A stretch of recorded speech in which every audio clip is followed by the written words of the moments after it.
I walk people through envisioning a prosperous future. We need to figure out how we can optimize your income. You have to know where it is that you're going. I think when we think about money a lot, there's kind of two categories that a lot of people fall in. You're either frugal or you're frivolous. One of those two. And I live in West Michigan. I'm coming from Virginia, is where I grew up, East Coast, and the mindset here in West Michigan is a little different than I grew up with. There's definitely a very thick, rich Dutch culture here, and frugality is something that is praised, worshipped. Penny pinching is very important in the Dutch culture. And so, there's good to that in one sense, because people who are frugal, they're really intent on understanding where their money's going. But it can also lead to the opposite end of the spectrum. So if you're like me, I don't know if you do the Enneagram stuff. It was popular a little while ago. So I took the Enneagram test. And I went between two different Enneagrams, the 8 and the 7. And if you know anything about Enneagrams, the 8, that's I hate to say it, but it is the Donald Trump personality, okay? It's the personality that's like in charge, and you probably see a little bit of that in some of these videos. It's like, we got to, whatever, the intensity. But I'm also a 7, and I can be a 7 too, and the 7 just wants to have fun.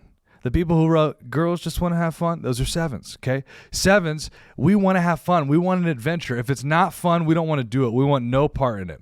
And so, like, if I'm not enjoying this today, I'm going to stop and I'm going to jump on my trampoline and then I'm going to start over again, because that's just how my personality is wired. And if you're anything like me on the 7 spectrum, where you're like, I need to have fun, I want to enjoy life, you can run away from the frugal mindset and move over to a frivolous mindset, the frivolity of life, where you just kind of spend and you don't even think about it. The problem with someone who's frivolous is before they know it, they can run out of money. Like, they're having fun and they're using their credit card and they're going and buying this and buying that, and it's a blast. They're enjoying life until they're not. Until they look at their bank account, their credit card's maxed, and their bank account is at 0. And then they're like, shoot, I have to move over to being frugal. Now I need to penny pinch. Now I need to start tracking where every single dollar is going. And if I don't do that, then I'm going to go on this other side. And I've already shown that this other side doesn't work. And that's where I was at for a long time. I was like, there's either being frugal or there's being frivolous. And what I've learned, and what I'm continuing to learn, and what I'm trying to develop even more, is that there is an alternative, and it's called being prosperous. Prosperous is what I would consider kind of the antidote to running to a future. See, when we think about frugality, when we're frugal, it's because we're scared that we might not have more money in the future. And so we're like, okay, I need to make sure I track every penny, and I need to know where every penny is going, because I'm worried. Like, there's this kind of a little bit of a worrier's mentality. Now, someone who's frugal would say, no, it's not worrying, it's responsible. Yes, but there's certainly a fear that there might not be money coming down the line. There's a bit of a scarcity mindset that says,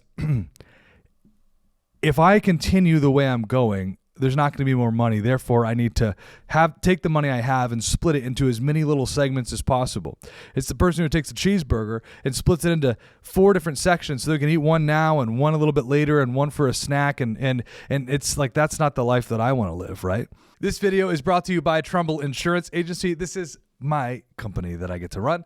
And if you have home, auto, or life insurance needs, we want to help you. These videos don't come for free, and Trumbull Agency is sponsoring all of these so that you have good content day in and day out. So if you have home or auto insurance and life insurance, like almost everybody needs life insurance and almost everybody has home or auto insurance, do business with Trumbull Agency, please. It helps us create content just like this.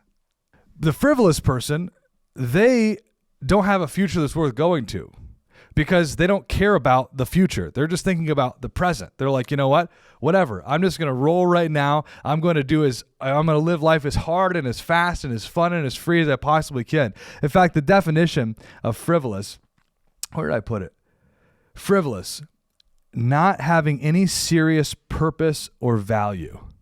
Not having any serious purpose or value. And that's where I was at, right? And the opposite's frugal, which is sparing or economical with regard to money or food. So you're being very sparing. A prosperous person isn't frugal because they're not scared of the future, and they're not frivolous because they have a future that's worth obtaining. See, that's why when we're talking about the prosperous path, this financial path that I've been walking down myself, and I've been walking people down, the first step is you have to envision a prosperous future. I genuinely believe that if you don't have a future that's compelling, a future that you want to move towards, then you will either be afraid of the future and move to that frugal side, or you will not even care about the future and just live a frivolous life. And I think there's a better path.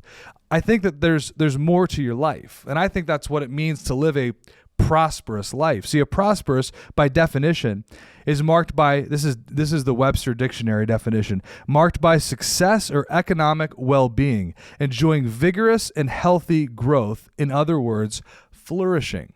See, I want to be on the side of growth, the side of increase. And that's what prosperous and leaning into a prosperous life looks like. We have a future that's compelling, that we want to move towards, that we want to grow towards. And so we're not penny pinching, worrying that like if we use this last dollar, there's no more to come. And we're also not just burning our cash being frivolous, because we have a future that we want to fuel. We have a future that we believe is worth moving towards and planning towards. See, the prosperous person isn't frugal because he or she knows that they shouldn't hide their money in a hole, but they should use the resources that they have to pursue their dreams and to increase their wealth.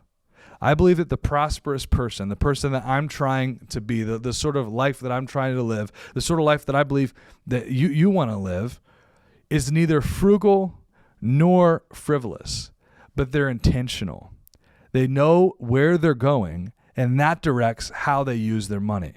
See, the only reason why I want to have a money conversation with the people in my life, with my employees, with my wife, with my friends and family, the only reason why I want to have a money conversation is because I believe a money conversation is what will propel us or stop us towards the future that God's planned for us. I believe that if we don't take care of the money God's given us, then we will not get more money. There's a parable. It's the parable of the talents in the Bible. And this owner, he gave one person 10, one person 5, and one person, I believe it was 2. And the person with 10 made it 20. And the person with 5 made it 10. And the person with 2 didn't do anything with it. He buried it. That's for me, that's the definition of frugality. It's the person who buries it. They don't want to lose anything. And so as to not lose anything, they bury it. But the parable, the story that Jesus is telling, it goes back to say that person was wicked. The person who buried their talents is wicked. See, to live a prosperous life is taking the resources that God has put in your hand and multiplying them. Not so that you can just look better and you can be more wealthy. We've already talked about this in other videos that, favor and blessing isn't just for your benefit, it's for the people around you's benefit as well. But you want to multiply it. You want to increase it so that you can go after the purposes and the plans of God. I believe that so many purposes and plans of God have been stopped and thwarted because people have not stewarded the resources that they have. They've either lived a very frugal life and they've got to the end of their life and, they by George had a paid for house and man, they had, just all their bills paid and tidied, but what sort of legacy were they leaving? What sort of life did they enjoy? What increase did they experience and growth did they experience? Or the frivolous person gets to the end of their life and man, they had fun, but they have nothing to show for it at the end of the day. I believe that there's more for us in our personal finances, and that's why I love the word prosperous. Prosperous is a life that you and I were meant to live. It's life we're created to live, and we have the ability to if we start taking some intentional steps by first envisioning a prosperous future and then creating a plan to increase and steward the money that God has given each of us.